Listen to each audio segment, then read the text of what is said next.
why has Boston sort of become this like marker of greatness? You know, anybody that gets involved in running beyond just, like you said, running for health or running because they feel like they have to, or anybody who gets competitive, at some point you're going to start hearing about Boston and BQ races and whatever else. First of all, have you ever run Boston? And second of all, like, tell everybody your opinion about why Boston has become this, like, I don't know, this Mount Olympus of the marathon world. It has a very rich tradition. Aside from that, it's a beautiful course. Add into that it requires qualification, which means that you have to run particular times, and those have changed over the years. Yeah, they get faster. Yes, and now it's, even if you qualify within that time, it's within that division, who's the fastest underneath the qualifying times. You add all of that into it. Pomp and circumstances has gone with it. Yes, I have run it.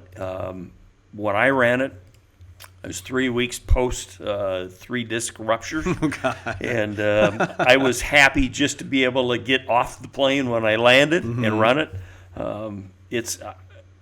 You're absolutely right. We hear more about a BQ qualifier than probably anything else. You've got some phenomenal races out there that are the same thing. New York is one of those, in my opinion.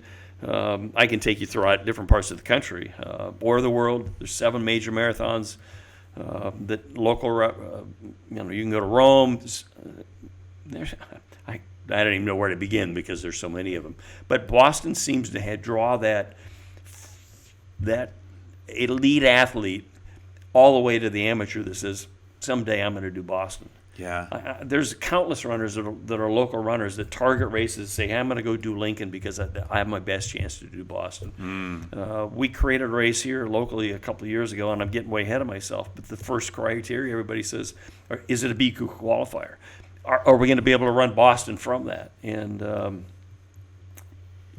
lot of the courses that are set for Boston, they're the faster courses, which are typically a little flatter and a little less obstruction.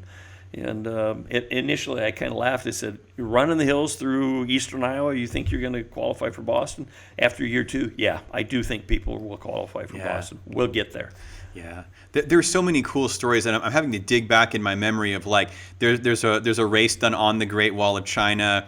I remember hearing about, there's one, it isn't a marathon, but there's one called the Dip Sea. Yes. The Dip Sea race. California. And it's got all these stairs on it, and there's a great documentary called The Dip Sea Demon about Jack what's-his-name that ran it a million times, and he's died since that movie it was done. But, it was so many interesting ways to encounter.